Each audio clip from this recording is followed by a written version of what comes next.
Voy a llamar a esta reflexión el sumo sacerdote que necesitábamos. El sumo sacerdote que necesitábamos. Es una frase que está en la carta a los Hebreos. Dice, Él es el sumo sacerdote que necesitábamos, santo, inocente y sin mancha, separado de los pecadores y elevado por encima del cielo. Y me llamó la atención que la referencia a una necesidad se reitera en el versículo siguiente. Hablando de Jesús, dice, Él no tiene necesidad, como los otros sumos sacerdotes, de ofrecer sacrificios cada día.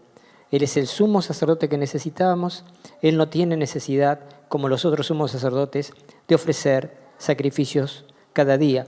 Y hablando de necesidad, esa misma necesidad aparece implícita cuando hablaba de los sacerdotes de la antigua alianza. Dice, en la antigua alianza, los sacerdotes tuvieron que ser muchos, o sea, fue necesario que fueran muchos. Fue necesario que fueran muchos. No dicen necesario, pero tuvieron que es un sinónimo de fue necesario que fueran muchos. Tuvieron que ser muchos, ¿por qué? Porque la muerte les impedía permanecer. Pero Jesús, como permanece para siempre, posee un sacerdocio inmutable. Muy bien, ¿qué es un sacerdote? Es un mediador entre Dios y los hombres. Esta idea aparece en toda la carta a los Hebreos y los que venimos a misa todos los domingos, yo creo casi seguro que debe haber pocos sacerdotes que le han hincado al diente a la segunda lectura. De hecho, yo en más de 30 años de sacerdote nunca había predicado sobre la carta a los Hebreos y este año estoy sistemáticamente predicando sobre la segunda lectura y por tanto sobre la carta a los Hebreos. ¿Sí? Pues bien, la idea de que Cristo es nuestro sumo sacerdote aparece en toda la carta a los Hebreos. La carta a los Hebreos es una carta escrita, ¿adivinen a quién? A los Hebreos. ¿A quién está dirigida la carta a los Hebreos? Pero bueno, hebreos cristianos, o sea, personas que han aceptado a Jesucristo, pero su origen cultural era el mundo judío. Y fíjense, es interesante notar esto, que ellos, de alguna manera, al aceptar a Jesucristo, al principio siguieron congregándose en el templo de Jerusalén y valoraban y apreciaban las liturgias que se realizaban en el templo de Jerusalén, que eran bellas de alguna manera, como la liturgia cristiana católica es bella. Es decir, muchas personas todavía no le han encontrado el gustito a la liturgia, pero cuando uno le empieza a encontrar el gusto a la liturgia, descubre que la liturgia es bella y sobre todo las grandes celebraciones en Pascua, Navidad, etc. Recuerdo un amigo mío colombiano con quien estudiábamos en Bélgica, nos conocimos en Bélgica, y él me decía, laico, no era sacerdote, él era laico, me dice, yo disfrutaba ir con mi novia a las misas de la Semana Santa. Para mí, ir junto con ella a las misas de la Semana Santa era como estar en el cielo. ¿Sería porque serían feas las liturgias? No, eran igual que con... La liturgia es la liturgia. Canto más, canto menos. La liturgia es la liturgia. Sin embargo, para él, la procesión del Viernes Santo, ir detrás el Vía Crucis del Viernes Santo con su amada, después la misa de la vigilia pascual, después era para el lavatorio de los pies el Jueves Santo. Eso era el cielo para él. Pues bien, aquellos hebreos devenidos cristianos tenían cierta nostalgia del antiguo rito que estaban dejando. No es que el corte entre el mundo judío y el mundo cristiano se dio tan drásticamente. El corte se dio entre el mundo judío y el mundo cristiano, se dio fundamentalmente porque llegó un momento en que los judíos expulsaron a los cristianos de las sinagogas, los excomulgaron. les aplicaron una sanción que significan ustedes con nosotros no pueden venir más. Los echaron, los expulsaron. Ahí podemos decir que empezó a producirse el corte entre el mundo judío y el mundo cristiano. Pero para esto habían pasado cerca de 40 años o más de cristianismo. Esta ruptura entre el mundo judío y el mundo cristiano se dio en torno al año 70, después de la destrucción de Jerusalén. El año 70, el emperador Tito vino y destruyó Jerusalén, no dejó piedra sobre piedra. Los judíos se diseminaron y algunos judíos, sobre todo de cuño fariseo, atribuyeron ese castigo no tanto a las rebeliones judías, que ese fue el verdadero motivo, sino a esa secta de cristianos que vinieron a arruinarnos la vida y que atrajeron del emperador semejante castigo. Fíjense, los cristianos fueron como el chivo expiatorio de aquella destrucción. Pero vuelvo. Estos hebreos tenían nostalgia de la liturgia del Templo de Jerusalén. Y el autor de esta carta, que no sabemos quién fue, antes se pensaba que era Pablo, pero en realidad la carta es anónima, no tiene remitente. Algunos dicen que fue una mujer. ¿En serio? Pudo haber sido una mujer, ¿sí? ¿Por qué no? En todo caso, alta teóloga si era una mujer. Alta llanta. Esta era alta teóloga.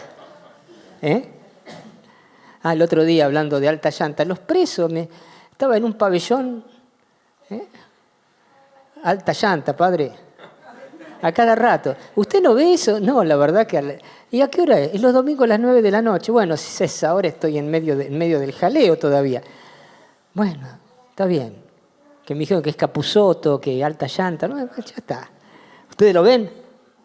No, tampoco son cristianos que están los domingos a las 9 de la noche sirviendo al Señor. Bien. Entonces, ¿qué es lo que trata de hacer este autor? Mostrarles que toda la gloria del sumo sacerdocio de la antigua alianza, en realidad no era sino la sombra del más glorioso sacerdocio que habría de recibir y ejercer nuestro Señor Jesucristo. Y que toda la gloria de la liturgia del Antiguo Testamento no era más que una sombra anticipatoria de la gloria de la liturgia del Nuevo Testamento. Este es, por decirlo así, el ambiente en el cual el autor o la autora de esta carta intenta encontrar una respuesta y dar una pauta. Entonces, insiste en este sacerdocio de Cristo. ¿Y qué dice? Dicen, este es o él es el sumo sacerdote que necesitábamos. No digamos, el sumo sacerdote que necesitábamos. El sumo sacerdote que necesitábamos. Y establece algunas cualidades de este sumo sacerdote, cualidades que no tenían los otros sumos sacerdotes. ¿Qué cualidades? Santo, inocente, eterno. Pero a ver, eran 4. Santo, inocente, sin mancha, separado de los pecadores y elevado por encima del cielo. Estas 5 cualidades, el sumo sacerdote que necesitábamos. ¿Y qué hizo este sumo sacerdote? Fíjense, ¿qué hizo? Dice que a diferencia de los otros sumos sacerdotes que ofrecían diariamente sacrificios en el templo de Jerusalén, primero por sus propios pecados y después por los pecados del pueblo, él se ofreció de una sola vez para siempre. Y quiero acá aclarar en qué consiste este ofrecimiento. El ofrecimiento que hizo Jesucristo como sumo sacerdote en la tierra, su ministración en la tierra, no consistió primariamente en la crucifixión. sino fundamentalmente en su entrega. A ver, por decirlo de una manera, su ministración sacerdotal, escuchen bien, su ministración sacerdotal es fundamentalmente un hecho interior, intencional. Él libremente, antes de ser crucificado, se entregó al Padre como víctima propiciatoria por nuestros pecados. Escuchen bien. ¿En qué consistió su ofrecimiento? No tanto en que lo crucificaran, cuanto en que Él libremente le dijo: Dios, papá, yo me ofrezco a todo, incluso a esa muerte ignominiosa de la crucifixión, a quedar y a pasar como un malhechor, a ser despreciado, abandonado, ultrajado, torturado, para pagar no los pecados míos que yo no tengo, sino los pecados de toda la humanidad. Y para que toda la humanidad salde toda deuda de pecado que tiene con vos. Yo voy a cubrir a toda esta humanidad con mi propia sangre y voy a rescatar de las garras del demonio, con mi propia entrega, con mi propia sangre, a toda la humanidad. Ese acto sacerdotal, fíjense, es un acto interior de Jesucristo. Ese acto interior de Jesucristo, unas horas antes de la crucifixión, lo determinó en la última cena. Él dijo: tomen y coman, esto es mi cuerpo que se entrega por ustedes. En ese momento Jesús ya sacramentalmente estaba entregando su cuerpo, y después con la copa: esta es mi sangre que se derrama por ustedes. Siempre que la beban, háganlo en memoria mía. Jesucristo ya en la última cena consuma su sacrificio, lo consuma a través de ese signo, pero su sacrificio era interior. Y una vez que dijo sí a la aceptación plena de este plan de Dios, ya nada ni nadie lo puede detener. Jesús podría haberse, en vez de ir al huerto de los olivos, podría haberse ido a freír churros a otra parte. Digamos, si sabía que, Judas estaba en la última cena con Jesús, ¿sí o no? Sí. Jesús le dijo: lo que tienes que hacer, hazlo pronto, y Judas salió, era de noche, como ustedes saben. Bien, ¿Jesús sabía que Judas lo iba a entregar? Sí, está claro, él sabía. ¿Y para qué fue al lugar donde sabía que Judas lo podía encontrar? Porque él ya se había entregado y no iba a retractarse, no iba a volver hacia atrás. Amén. De hecho, en esa última noche de su vida en la tierra, él sintió la resistencia humana natural y la aversión humana natural ante la muerte y ante el sufrimiento. Por eso, experimentando esa resistencia humana natural, le dijo al Padre: Padre, si es posible que pase de mí este cáliz, pero que no se haga mi voluntad sino la tuya. Porque no es que sea la mejor manera de decirlo, pero de alguna manera la suerte ya estaba echada. No había vuelta atrás, porque él ya había consumado su entrega, su ofrecimiento personal al Padre en la Eucaristía, la primera Eucaristía. La Eucaristía en la cual instituyó el misterio eucarístico. Entonces, Luego, esa entrega se hizo patente en la cruz. O sea, lo interior se volvió exterior. Lo invisible, lo que era solo visible para Cristo, para su propia conciencia y para el Padre que recibía ese ofrecimiento, eso interior se volvió exterior con todas las etapas sucesivas de la pasión, desde el prendimiento, la tortura, el juicio injusto, la flagelación, la coronación de espinas, el tortuoso camino de la cruz y por fin la crucifixión, las burlas, los escupitajos, los desmembramientos, la perforación de los clavos. Todo eso no fue más que la objetivización de una realidad subjetiva interior ya realizada. Este es el acto sacerdotal de Jesucristo, interior, su ofrecimiento al Padre. Lo dice la carta a los Hebreos. Él no tiene necesidad, como los otros sumos sacerdotes, de ofrecer sacrificios cada día, primero por sus pecados y después por los del pueblo. Esto lo hizo de una vez, para siempre, ofreciéndose a sí mismo. Todo eso es lo que está acá.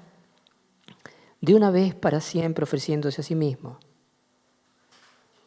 Por eso, porque de una vez para siempre Él se ofreció a sí mismo, ahora resucitado, su existencia es fundamentalmente sacerdotal, perennemente sacerdotal, continuamente sacerdotal, eternamente sacerdotal. Porque ese ofrecimiento por toda la humanidad se concretiza hoy en día en una continua intercesión por nosotros. ¿Qué hace Jesucristo?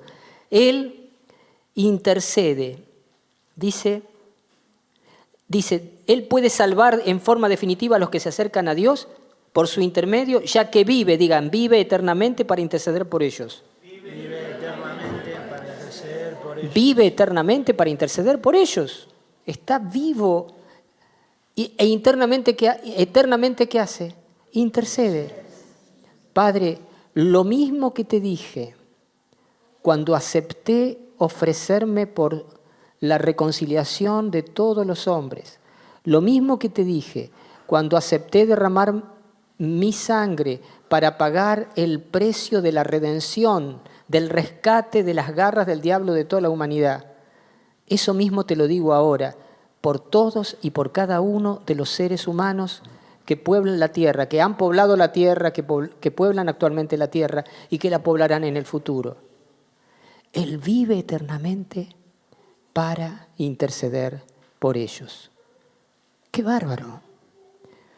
Y digo, la palabra dice, este es el sumo sacerdote que necesitábamos. Digamos, este es el sumo sacerdote. Santo. Inocente, sin mancha, separado del pecado, elevado para siempre en el cielo. Este es el sumo sacerdote que necesitábamos. Y quiero notar la palabra necesitábamos, con la cual empecé. Fíjense, necesitábamos. No, a ver, tener un sumo sacerdote así, en última instancia viene a responder a las ansias humanas de todos los tiempos. Tener sumos sacerdotes para encontrarnos con Dios era un anhelo vivo en el pueblo de la antigua alianza. Por eso, dice la palabra, los sumos sacerdotes de la antigua alianza tuvieron que ser muchos, porque como la muerte les impedía permanecer, tuvieron que ser muchos. Y Dios, en su sabiduría, había establecido un sacerdocio dinástico en la familia de Aarón. A Aarón y sus hijos, y luego los hijos de sus hijos, serían los sumos sacerdotes. ¿Por qué?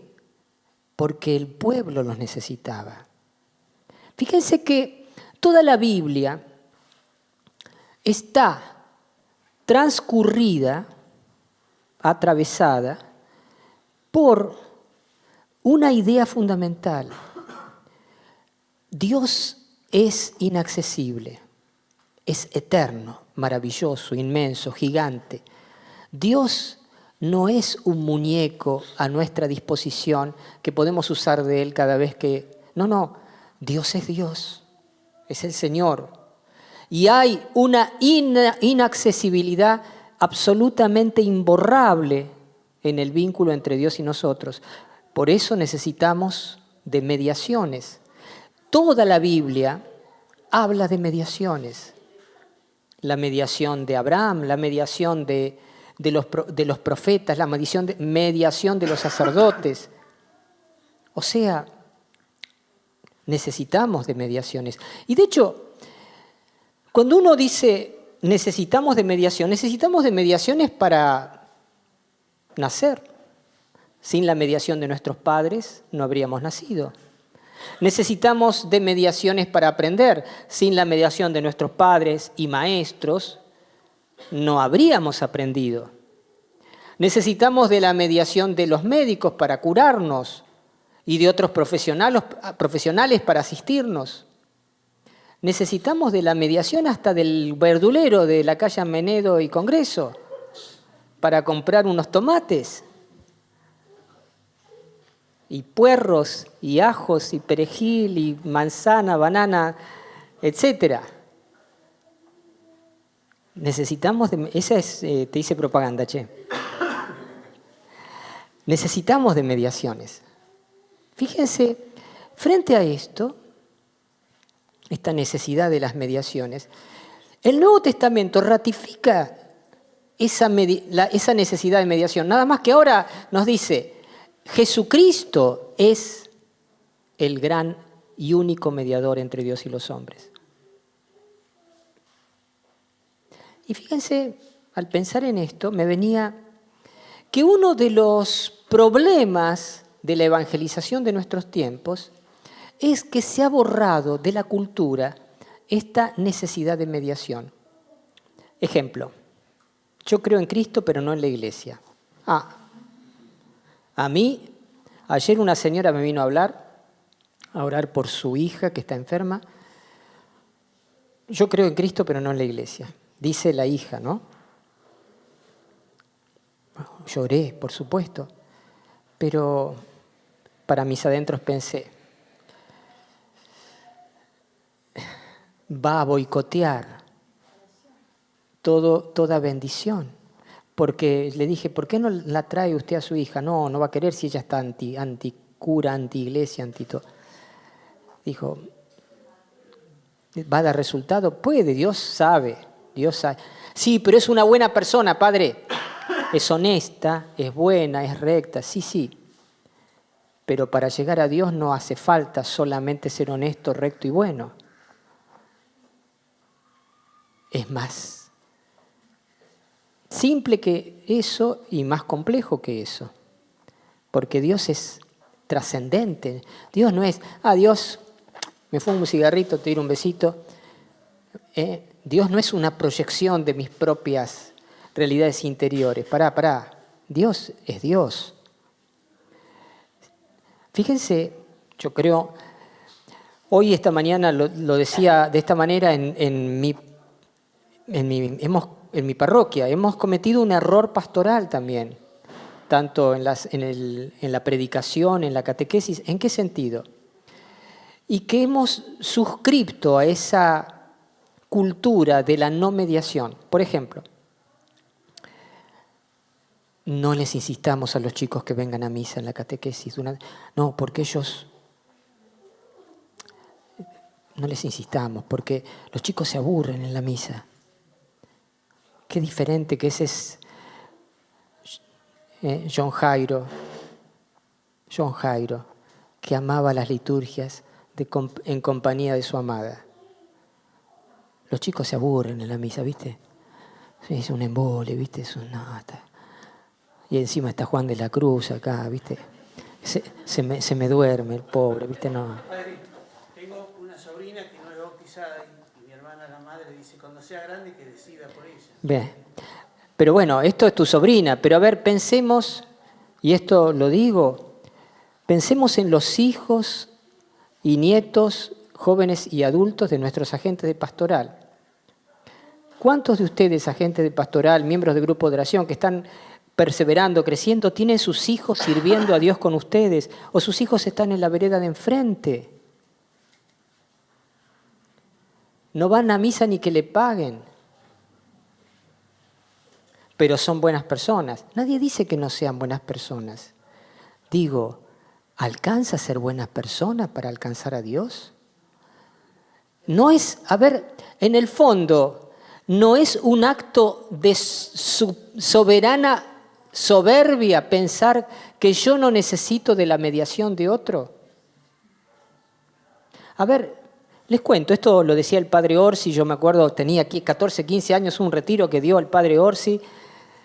Yo era más chiquito que Pancho, mirá. Chiquitito, Panchito. ¿Ve? Ese es el osito de peluche, Panchito. Chiquitito. Era más chiquitito que Santiago. Uy, se me durmió. No, más chiquito que Santiago no, tendría 14, 15 años. Y el padre Orsi con su... Así, dijo, ¿saben ustedes? ¿A ustedes qué les parece? Que yo cuando tengo pecado voy al espejo y mientras me peino, Padre Orsi, he cometido pecados. ¿Sí qué pecados ha cometido? Bueno, mire, dije tal cosa. Bueno, ¿me absuelve? ¿Ustedes creen que me absuelve el espejo? No, yo necesito la mediación de otro sacerdote. ¿Ustedes creen que el Papa se confiesa en el espejo? ¿Por qué el Papa pide recen por mí cada rato? Porque necesita la intercesión de la esposa de Cristo, representada en todos los fieles que van a San Pedro o a cualquier parte del mundo, porque esto lo repite a diestra y siniestra desde el primer día. Fíjense, no aceptar la mediación es un acto de soberbia. Y les decía que ha habido un error pastoral porque no hemos puesto el hincapié en la necesidad de la mediación. Es necesaria. Este es el sumo sacerdote que necesitábamos. Y es la Iglesia como comunidad entera, presidida por el ministerio de los presbíteros, la que encarna justamente en mayor amplitud el sacerdocio de Cristo en la historia que nos toca vivir. Necesitamos la mediación de la Iglesia. Todos necesitamos la mediación de la Iglesia. ¿Qué es la mediación? En última instancia, ¿qué es participación de la mediación sacerdotal de Jesucristo? Participación de la mediación sacerdotal de Jesucristo, de este sacerdocio eterno que permanece para siempre, que se ejerció en la tierra como un ofrecimiento personal lleno de generosidad, que se consumó en la tierra en el acto de la pasión y crucifixión, que ahora se ejerce en el cielo como intercesión permanente. Necesitamos. Este es el sumo sacerdote que necesitábamos. Santo, inocente, sin mancha, separado de los pecadores y elevado a lo más alto del cielo. Amén.